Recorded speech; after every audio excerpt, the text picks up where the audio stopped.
Global Finance Crime and Supervision, how regulation, artificial intelligence and cybersecurity are reshaping banking and finance.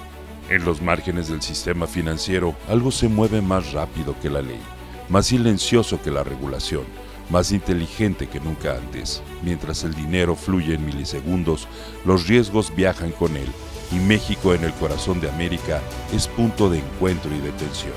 La supervisión del crimen financiero ha dejado de ser reactiva. Hoy es una carrera de inteligencia entre bancos, gobiernos, criminales y algoritmos. Esta mesa no es una advertencia, es un llamado a los bancos, a las OFOMES, a las OFIPOS, a los sistemas de pago, a los reguladores y a los gobiernos. Porque ya no se trata solo de saber dónde está el dinero, sino de quién lo mueve, por qué y con qué intención. FinCEN, Gafi, OFAC, las redes globales de supervisión están reescribiendo las reglas del juego. La inteligencia artificial ya no es una promesa, es una amenaza y una herramienta. Se crean identidades falsas, se clonan voces, se hackean operaciones en tiempo real y cuando llegue el cómputo cuántico, el cifrado de hoy será historia. ¿Están preparados nuestros sistemas para resistir este futuro? Hoy abrir una cuenta en 5 minutos puede ser inclusión o puede ser el eslabón que faltaba para lavar millones. Esta mesa no esquiva verdades, las enfrenta. Porque si México quiere seguir siendo un puente financiero hacia las Américas, necesita una arquitectura de cumplimiento más rápida, más técnica, más ética. Hoy no basta con cumplir, hay que anticipar, blindar y rediseñar. Este es el nuevo campo de batalla, silencioso, global, automatizado. Aquí se decide el futuro de la confianza. Y solo ganarán quienes entiendan que el crimen financiero ya no es un delito, es un sistema. Y para contenerlo, necesitamos otro aún más inteligente. Para profundizar en el tema, nos acompañan Gastón Huerta, Fraud Risk Manager de Banamex; Sandro García Rojas, especialista en prevención de lavado de dinero y financiamiento al terrorismo, compliance y anticorrupción, socio del Lex Quo Group; Ramón Cabrera, former Deputy General Attorney on Financial and Tax Crimes de la Secretaría de Hacienda y Crédito Público.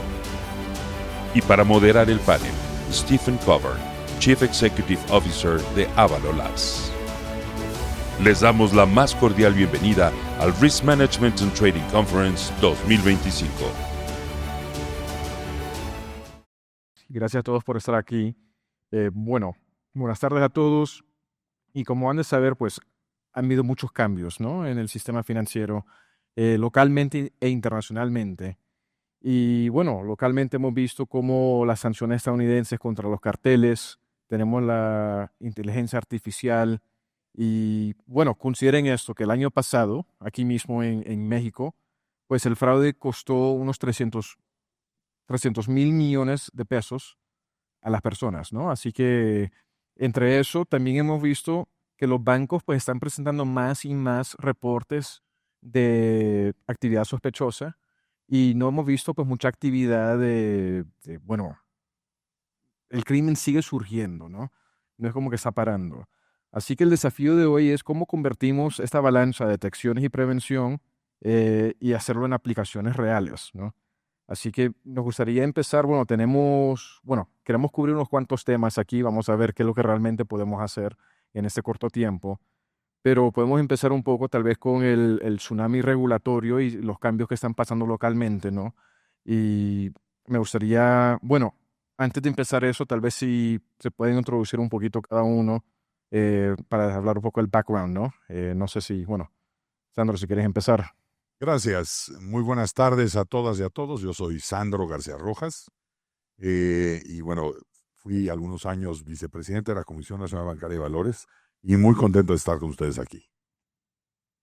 Mucho gusto, Ramón Cabrera. Yo fui su procurador fiscal federal de investigaciones en la Secretaría de Hacienda en aquellos tormentosos años del 2007 y del 2008. Ujú. Y bueno, ahora soy socio director de Spetzen, una firma especializada en temas de prevención de lavado de dinero y delitos financieros. Sí, buenas tardes, Gastón Huerta, soy responsable de la prevención de fraudes en Banamex.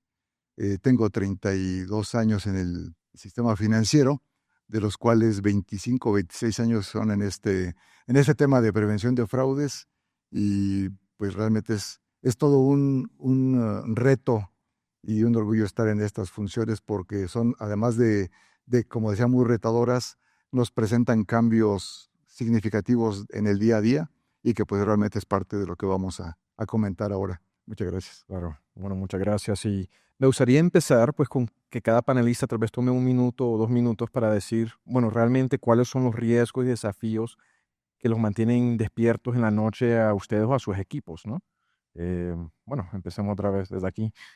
Bueno, los muchos temas que hay, creo yo, en la agenda del día de hoy y en México de hoy, en la región de hoy, en la relación México-Estados Unidos, y tratando de cumplir con el minuto que nos concedes, gracias.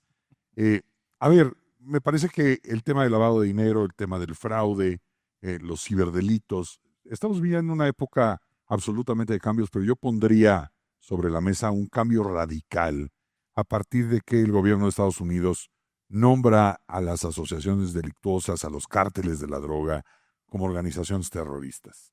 Las reglas cambiaron, el escenario del riesgo es distinto, y si me permitieran una analogía muy rápida, si estamos en una fiesta y de pronto te enteras al día siguiente que alguien de los que estuvo en la fiesta tiene una gripa, ¿no? Pues de alguna manera te preocupas y dices, ojalá no haya contagiado a otros. Pero si te enteras que tiene COVID, remontémonos a la época del COVID, eso causaba una parálisis. Hoy hay 3 entidades sancionadas por parte del gobierno de Estados Unidos, de FinCEN, de Treasury, y son entidades que convivían en el día a día con operaciones de más de $750 millones y fueron acusadas por temas de que conllevan a 1.5, 2, 3, 5 millones de dólares a lo largo de unos años. Aquí la gran pregunta es, ¿podríamos estar contaminados? Ese es el riesgo que estamos enfrentando el día de hoy. La contaminación, sí. Contaminación, sí. Y me gusta cómo lo conectaste con el COVID, ¿no? Porque tienes mucha razón de la percepción de la manera en Estados Unidos cómo están viendo esos problemas, ¿no? Que si has tocado algo que tal vez ya está contaminado por por criminales, ¿no? Por los carteles o hoy le dicen terroristas allá, ¿no? Pues puede causar problemas muy serios para los individuos, las empresas y los bancos asociados. ¿Qué tal, Tim? Pues bueno, siguiendo en esta misma línea, el tema del financiamiento al terrorismo nos lleva a una lógica totalmente distinta. Mientras que hemos venido construyendo un expertise para el combate y la prevención al lavado de dinero, donde los ojos, la atención está enfocado en el origen ilícito del recurso. En el momento en el que hablamos de financiamiento al terrorismo, ya estamos hablando de que tenemos que tener los ojos justamente del otro lado. ¿A dónde va nuestro dinero? ¿A quién le estamos dando nuestro dinero? Porque el financiamiento al terrorismo es dinero lícito o ilícito que va a una organización o a los miembros de una organización.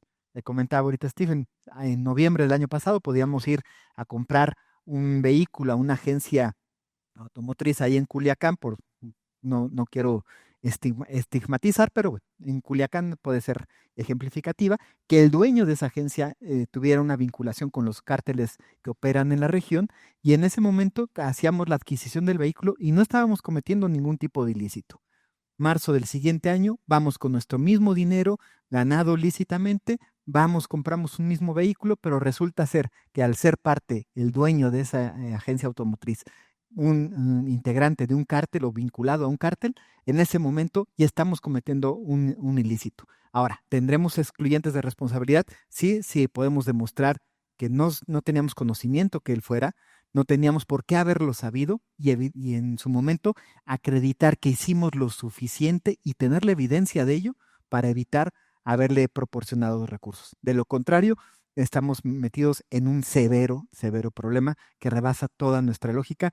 Todos los costos que pudieran tener una defensa legal en los Estados Unidos para enfrentar un delito de esta naturaleza rebasan cualquier capacidad de una persona, de una empresa pequeña o mediana.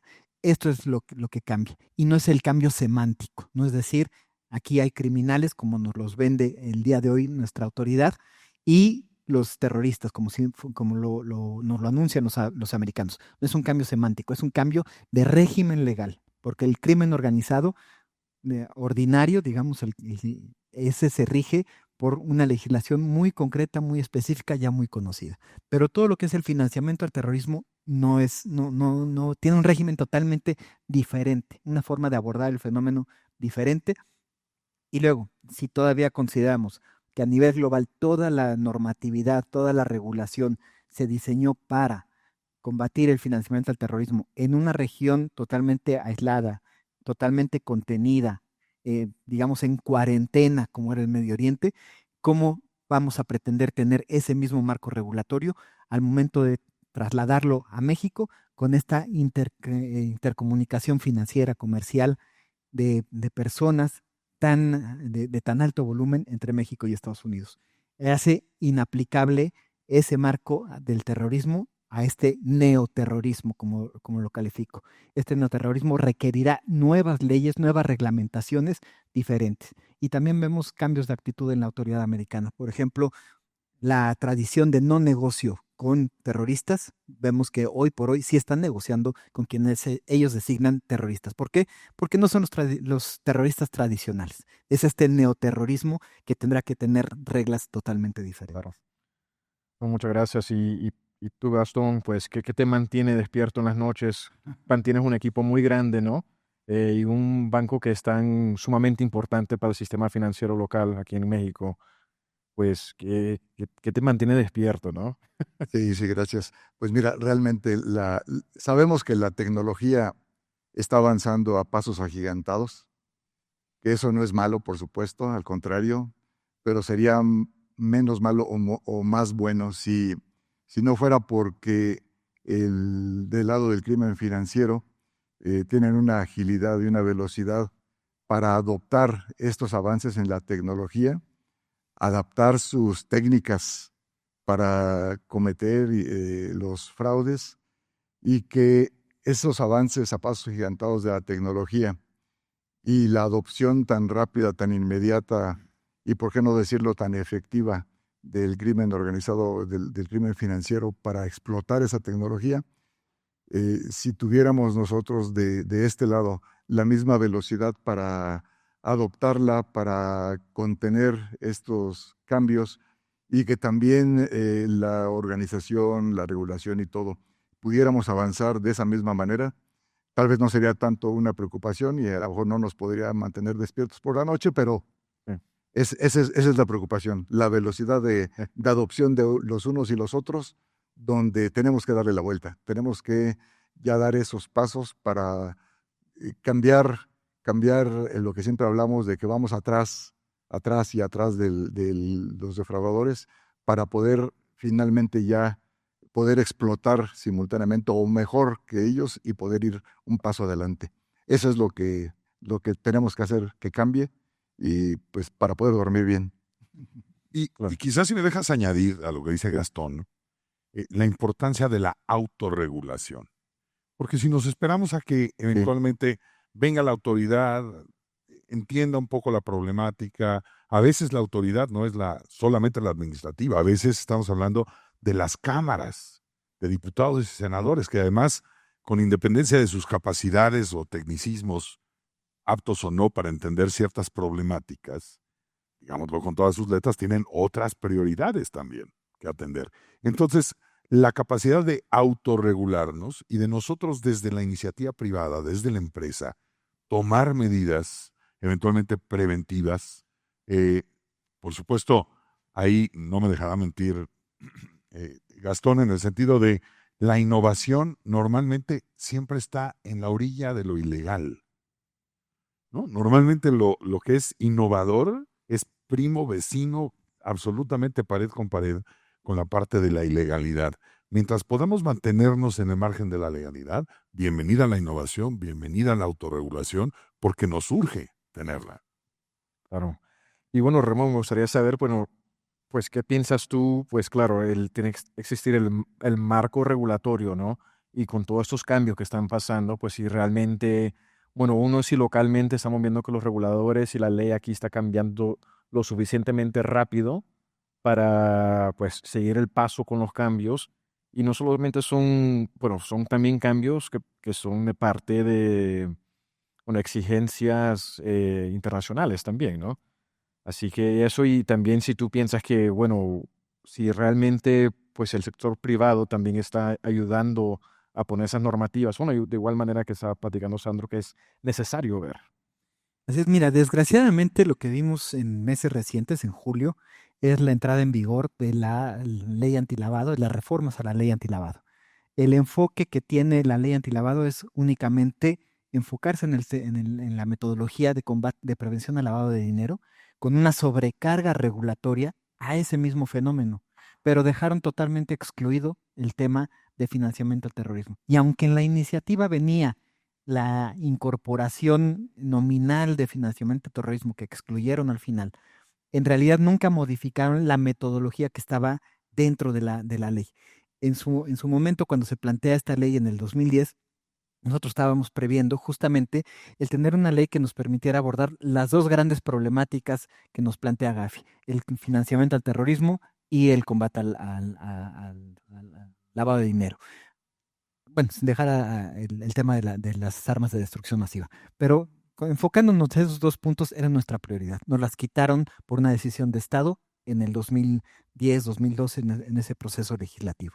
Ahora que se reincorporaba el tema, mal, pero se volvía a poner sobre la mesa, lo excluyen y justamente en un momento crítico donde ya tenemos terroristas en México. Nos guste o no, tenemos el equivalente al Hamas, a Hezbollah, todos esos que escuchábamos en los noticieros, hoy los tenemos actuando y presentes en México, las equivalencias. Esos Osama Bin Laden que estaban del otro lado del planeta, hoy es un Juan Pérez, un Pedro Gómez, que está en nuestra economía, en nuestro círculo social. Eso es lo que no hemos logrado entender. Y esta falta de acompañamiento de la regulación nos lleva al tema que señala Sandro. ¿Cómo nos vamos a tener entonces nosotros que autocuidar, más allá de las regulaciones que nos impliquen? Y obviamente, desgraciadamente, tenemos que ver lo que implica el ROI. En el ROI, ¿va a ser un ROI negativo o va a ser un ROI positivo? Yo lo que me queda muy, muy cierto es que será siempre positivo, porque enfrentar un riesgo de una defensa ante un delito de esta naturaleza en los Estados Unidos nos va a llevar a la quiebra. Entonces, cualquier inversión, por onerosa que aparente ser, será una inversión en nuestra propia seguridad, en la seguridad de nuestras empresas, en la seguridad de nuestros negocios y en nuestra seguridad personal. Claro, ¿no? Y pues imagino que hay mucha gente en esta conferencia que están pensando, bueno, ¿cómo en práctica nos puede afectar todo esto, ¿no? Y realmente me parece muy interesante, pues lo que ustedes mencionaron sobre el contagio, ¿no? Como empezamos ahorita.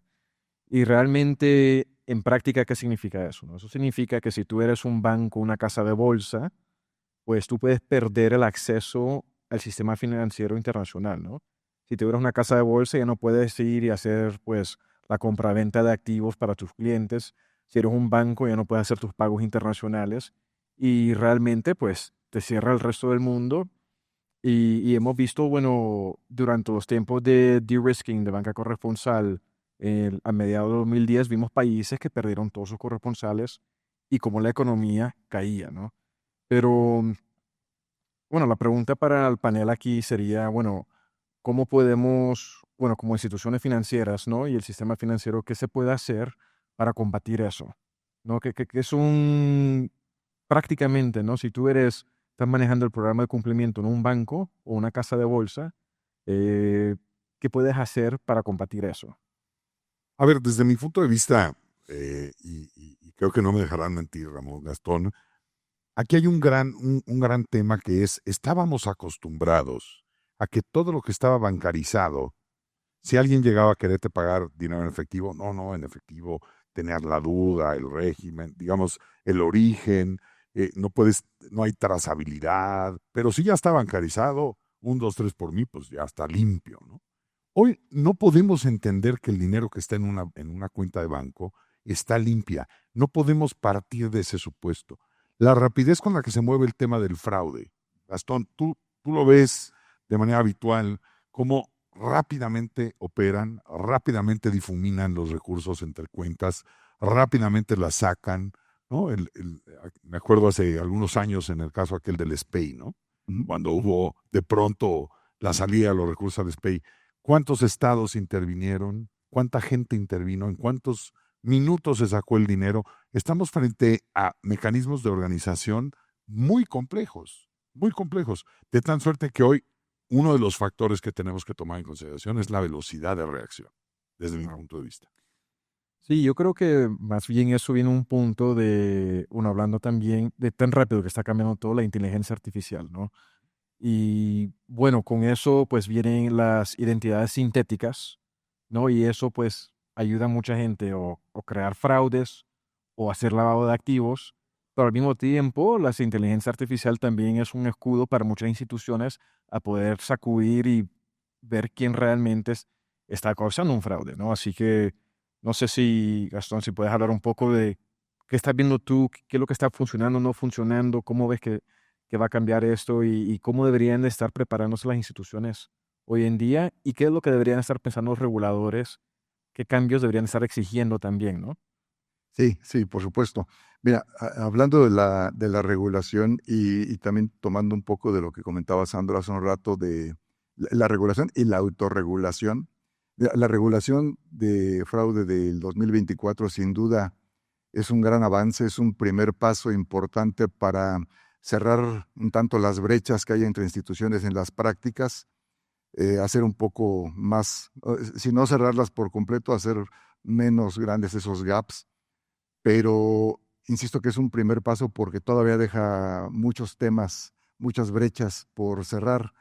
Y ahí es donde justo entra la autorregulación, porque si nosotros mismos ya estamos viendo que es un gran avance, pero que hay brechas que todavía quedan abiertas, o entre una misma institución y otra, a pesar de poder estar en cumplimiento con estos requerimientos, pudiera haber diferentes formas de implementarlo. Por decir algo, puede ser que la regulación pida que tengamos una estructura, una organización para la prevención de fraudes, y puede pedir que tengamos herramientas, inteligencia para la prevención de fraudes, y puede pedir que tengamos procesos. Sí, ahí está, los requerimientos, pero la forma en que se puedan implementar entre una institución y otra pueden ser muy diferentes. Puede ser que una institución implemente una herramienta muy poderosa, muy potente, y otra a lo mejor muy básica. Entonces los dos cumplen con el requerimiento de tener una herramienta, pero no tienen la misma capacidad de detección y de respuesta. Lo mismo organización, ahí están las organizaciones, los dos tienen gente, pero no sabemos si la forma en que esté organizado la una y la otra, y la especialización, la capacitación del equipo de una institución y del otro tienen la misma potencia, o si definen los mismos procesos y estos son suficientes. Ahí puede haber una diferencia significativa. Entonces, falta definir esos mínimos todavía donde se diga, a ver, sí, hay que tener esto, pero hay que tener mínimo esto, más esto, más esto, más esto. Y la gente, la organización tiene que tener mínimo estas funciones y con esta capacitación, estas habilidades y los procesos, tiene que tener mínimo todos estos procesos que estén implementados de tal manera. Casi, casi me atrevería a decir que para poder cerrar las brechas y poder caminar a un mismo ritmo, tendríamos que ir a un nivel de franquicias, casi, casi hacer que la prevención de fraude entre instituciones sea tipo franquicia. Y si no llega a eso o mientras llega, la autorregulación. O sea, tenemos que cada uno de nosotros ver, oye, está bien, esto es lo que me están pidiendo, pero esto es suficiente. Y si no es suficiente, hay que ir más allá. Hay que ir más allá de ese requerimiento para poder satisfacer lo que debemos de tener establecido como nuestro apetito de riesgo y poder ser capaces de cumplirlo. Entonces, yo creo que eso es parte de lo que está cambiando, pero que tiene que cambiar más de motu propio, ¿sí? Un empujón es la regulación, pero la autorregulación tiene que ser tanto o más importante que lo primero. Yo Claro. te quisiera decir que si nos contenemos ya adentro de las instituciones financieras, ya estamos tarde.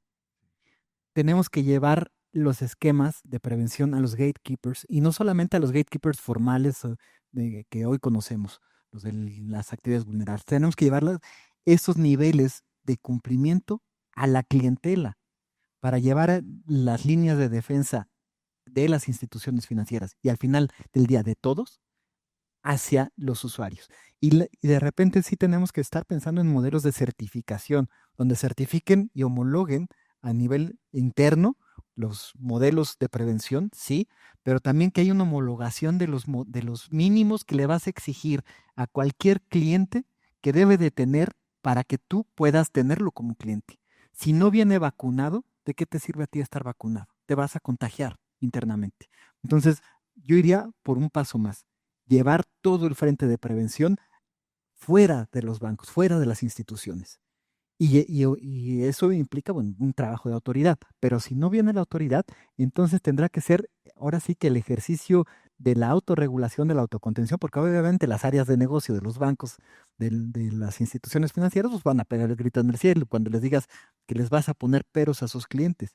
Pero sus clientes hoy por hoy no solamente tienen que justificarnos de dónde obtienen sus recursos, nos tienen que decir a quién le están dando sus recursos porque ese modelo es el que sí nos lleva a un modelo que permita combatir el fenómeno de lavado de dinero y nos permita combatir el financiamiento del terrorismo. De otra manera, de nada nos sirve para habernos puesto, regresando al ejemplo del COVID, la vacuna contra la primera de las cepas. Ya estamos en la 7ª versión potenciada de cepas adicionales. O tenemos vacunas actualizadas y a la población vacunada, o esto va a acabar mal. Y a lo mejor sumando un poco, abundando a lo que dicen Ramón y Gastón, el marco jurídico mexicano ya tiene ingredientes muy útiles. Por ejemplo, compartir información entre entidades.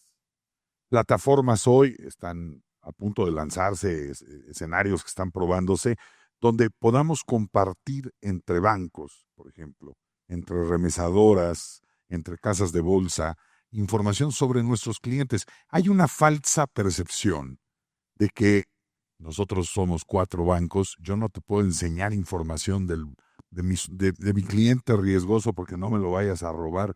Nadie te quiere robar un cliente riesgoso. Nadie te quiere, ninguno de nosotros que nos dedicamos al compliance, no vemos apetitoso a tu cliente, al stinky client, ¿no? Nadie de nosotros lo ve apetitoso. Entonces, compartirnos información es cuidarnos también entre nosotros. Abrir la puerta y eventualmente enfrentar hacia la población, hacia el cliente. Yo diría que hoy es mucho más importante, más que conoce a tu cliente o conoce al cliente de tu cliente, KYC o KYCC, conoce tu transaccionabilidad. El verdadero secreto de la simulación o del fraude está en la transacción, más allá que el cliente. El cliente no te deja ver claramente si va a ser o no una operación transaccional sospechosa. La transacción, hoy es más importante el Know Your Transactions que el Know Your Customer. Sí, bueno, yo diría que realmente te estás cubriendo un ojo, ¿no? Si solamente quieres ver uno y no puedes entender bien realmente, bueno, qué es lo que está tratando de hacer tu cliente, si realmente es algo sospechoso o no. Necesitas entender el cliente, necesitas entender la transacción y realmente yo vengo a la filosofía que tienes que saber el cliente de tu cliente también, la contraparte, ¿no? Y bueno, hablando de cómo empezamos la plática, ¿no? Sobre el contagio, pues en algún momento vamos a tener que ver si los bancos van a tener que exigir esa información ya formalmente, ¿no? Y con eso quiero platicar un poco sobre la regulación y los cambios, ¿no? Bueno, sabemos que viene el GAFI, ya tengo entendido, es una 5ª ronda, ¿no? Y quisieran que tal vez nos puedan platicar un poco, bueno, qué se espera de venir de esa ronda y qué deberían estar viendo los bancos y las instituciones financieras aquí en México en preparación de esa ronda, ¿no? No sé si quieres empezar o, bueno, cualquiera de ustedes. Y No mira, sé. ¿a qué viene Gafi? A ver si cumplimos con el estándar que tienen sus 40 recomendaciones. Al final del día, México probadamente tiene un sistema normativo que ha cumplido. El tema no es la parte normativa, el tema se enfoca sustancialmente en la ejecución, en el cumplimiento. No tenemos procesos, no tenemos sentenciados, no tenemos recuperación de activos criminales. Ahí estamos fallando. Todas nuestras autoridades ejecutoras están fallando. Y ahora, otro tema muy importante en el tema de regulación es, ¿de qué te sirve tener una regulación de primer mundo si tienes únicamente regulada la mitad de tu economía? La otra mitad de tu economía es totalmente informal y esa, en tanto que se comunica, porque es la otra mitad de la economía del país, mientras tiene vasos comunicantes no institucionalizados, no regulados, no normados, y tienes intercomunicación, el nivel de contagio de la economía informal a la economía formal es brutal y no va a haber forma de detenerlo. Y mientras las políticas de Estado sigan sin tratar de incluir a la formalidad, a esa mitad de la economía, más de la mitad de la población, a toda esa economía informal, no la incluyas en la economía formal, cualquier esfuerzo va a ser abrumador. Sería como tratarte de secar estando adentro del mar. Eso es prácticamente imposible. Y entonces, hacia dónde moverte? La parte de una falta de normatividad que viene, por ejemplo, en el tema de financiamiento al terrorismo. Vienen a revisar el estándar de Gafi y el estándar de Gafi te dice que tienes que combatir al terrorismo. Y no tenemos modelos ni metodologías en la regulación enfocadas al combate al financiamiento al terrorismo. ¿Por qué? Por este discurso político de que aquí no hay terroristas, aquí hay simples criminales. Entonces nos falta ese otro pedazo de regulación. Y nos falta eso, nos falta regular a la mitad de la economía nacional, a más de la mitad de la población que está en esa economía informal, y esos son los grandes retos. Eso es lo que vamos a tener que demostrarle a Gafi que estamos haciendo y que estamos cumpliendo. Y en la medida en que no lo logremos, vamos a mantener las observaciones sobre la falta de cumplimiento. Claro. No, y bueno, realmente pues hay la falta de regulación también donde viene la autorregulación, ¿no? Y por eso es que realmente yo siempre digo, bueno, los bancos tienen que estar viendo cómo se pueden preparar en o anticipación de cualquier cambio que vengan y encima de eso las presiones internacionales que hay, ¿no? Especialmente lo que estamos viendo con Estados Unidos. Y bueno, Gastón, no sé si tienes algunas recomendaciones, bueno, para nuestro público aquí de, bueno, qué deberían estar pensando ellos, qué herramientas, qué procesos, tal vez cuáles problemas tú ves ahí en el horizonte que tal vez están asomando, que tal vez la gente realmente no está pensando. Sí, mira, y no porque sea el tema de moda, pero sí lo es, la inteligencia artificial, Claro, que en este momento vemos cómo vienen las amenazas, ¿no? En las suplantaciones de identidad, el reconocimiento facial, una gran cantidad de amenazas que ya sabemos que vienen con la inteligencia artificial, pero que también el- presenta muchas oportunidades para nosotros, para las instituciones financieras, y que pueden ser parte también de ese avance, de esa segunda fase o etapa que puede venir en esa nueva regulación, pero si no viene, tenemos que aprovecharlas. Es por ejemplo, hoy tenemos herramientas o tenemos sistemas analíticos y sistemas de detección de fraude que, si comparamos los que tenemos hoy con los que teníamos hace 10 o 20 años, es un mundo de diferencia. Hoy tenemos herramientas muy sofisticadas, muy buenas, muy efectivas, pero el gran problema o el gran reto es que avanza tan rápido y a pasos tan agigantados la tecnología del otro lado también y cómo la utilizan del lado del fraude, que el, el poder tomar ventaja también y aprovechar este tema de inteligencia artificial, por ejemplo, para esas herramientas que ya tenemos hoy, explotarlas con una automatización y aceleración en la implementación, por ejemplo, de lo que llamamos el rule writing o en la escritura de reglas de detección, que hoy las hacemos todavía muy manuales a través de muchos análisis, eh, y poder llegar a ciertos criterios que implementamos. Si eso, a la velocidad que trabaja la inteligencia artificial, lo explotamos y podemos cambiar reglas a esa velocidad, sí podemos dar un paso también, un salto cuántico, un salto gigantesco en la forma que hacemos hoy la detección, la detección y la contención y la respuesta al fraude, si logramos hacer eso. Entonces aquí tenemos que hacer una alianza entre las instituciones y los terceros que nos proveen de esas herramientas, que son los especialistas, para trabajar juntos y muy rápido dar esos avances para que, si en este momento me dijeran, ¿qué quisieras tener hoy? Yo diría, a ver, la inteligencia artificial aplicada a mis modelos de prevención de fraudes y esa inteligencia artificial aplicada a mi analytics, de manera que mi capacidad de respuesta se acelere también. Si logramos eso en este momento con la inteligencia artificial, daríamos también un paso muy rápido. Y ahí tenemos que trabajar en conjunto con nuestros proveedores de soluciones para que demos ese paso muy rápido. Decía que tenemos soluciones hoy mucho mejores que las que teníamos hace algunos años, que esa es la buena. La mala es que avanza tan rápido el fraude y la tecnología que por muy buena que sea la solución que estoy implementando hoy, ya tengo que estar viendo cuál sigue. Ya tengo que ver cuál sigue y entonces no podemos detenernos ni un solo momento en decir, ya instalé lo que traía en mi lista, en mi wish list, ya lo instalé, ya me detengo un rato. No, porque quedarnos dormidos un rato es abrir una brecha que puede salir muy cara. Si no seguimos avanzando, invirtiendo y viendo de manera diferente lo que ya viene, cómo lo aprovechamos, no vamos a lograr competir. Entonces, ese es un tema donde creo que todos los actores tenemos mucho que hacer, mucho que hablar y mucho que hacer.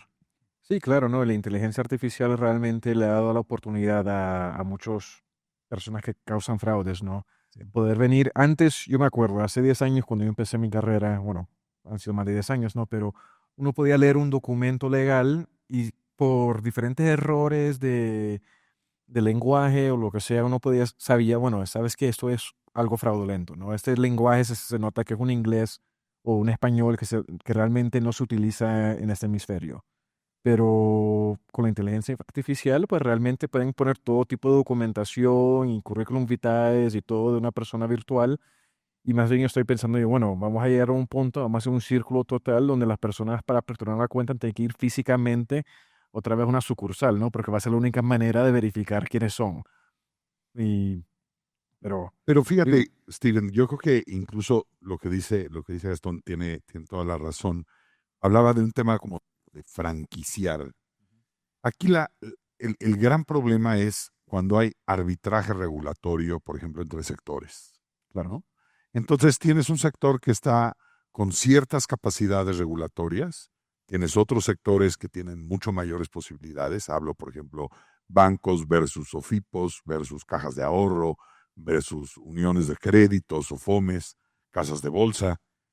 Y dentro del mismo sector, por mucho que esté trabajando un sistema y eventualmente estemos implementando algoritmos de inteligencia artificial, mejoras para prevenir lavado de dinero, financiamiento de terrorismo, fraude, etcétera, si no tenemos más o menos entre nosotros una misma métrica y si entre nosotros no estamos más o menos hablando en un mismo idioma, lo que va a pasar es que vamos a empezar a hacer un de-risking entre nosotros del propio sistema financiero. Nosotros mismos, sistema financiero, vamos a hacer un de-risking de actividades vulnerables. No le vamos a abrir cuentas en el sistema financiero a ciertas actividades vulnerables. O dentro del sistema financiero, a otros participantes los vamos a empezar a excluir. Imagínate que empezar a haber exclusión, como yo creo que existe hoy, de algunos que son más permisivos que otros. Tú sabes que un banco determinado manda un número determinado de alertas, pero también si el que está encargado de oprimir el botón tiene sensibilidad en la piel, está mande y mande y mande y mande reportes de operaciones. Y otros podrían tener medio piel de elefante y no se asustan a la primera. Entonces, ese es un gran reto que hay hoy dentro de los propios sistemas. No cualquiera tiene las capacidades para implementar mejoras solo por el tema de la inteligencia artificial. De ahí creo, resaltaría yo lo que decías hace rato, Gastón, de franquiciar, un tema medio de compliance as a service. Me parece que hacia allá va un poco el mundo. Y la otra, si empiezas con la exclusión, también vas a crear un mercado negro. El shadow banking. Y entonces, claro. Por todos- eso existe, en bueno, algún lugar se va a acomodar ese dinero. En algún lugar van a buscar soluciones. Y en algún lugar van a nacer los nuevos retos. Y si a la inteligencia artificial ahora le metemos el elemento de la computación cuántica, que lo que te hacían, tardaban semanas, meses en procesar las megacomputadoras, ahora te lo van a hacer en segundos, que todos tus sistemas te los van a poder vulnerar, porque no va a haber forma de tener protecciones, passwords ni firewalls suficientemente ágiles para responder a los ciberataques de la tecnología de la computación cuántica. O sea, los retos vienen gigantes. Ahora, no nos podemos detener a quejarnos, tenemos que actuar. Y tenemos que actuar, como bien dices, en los dos elementos. En la parte reactiva de lo que ya nos está pasando, tomar conciencia de la experiencia, pero también proyectarnos en un elemento proactivo, de adelantarnos hacia dónde van. Los bancos, lejos de detenerse a ver cuáles son los fraudes que ya conocen, tienen que irse a los fraudes que hoy no conocen. Y tendrán que tener, como esta película de Atrápenme si pueden, ¿no? Un área donde haya alguien pensando en cómo hacer los nuevos fraudes, pero contratados desde el lado, digamos, de la luz. Sí, como un white hat hacker, ¿no? Exacto. Así es. Sí, sí. Bueno, no sé si tenemos algunas preguntas del público o...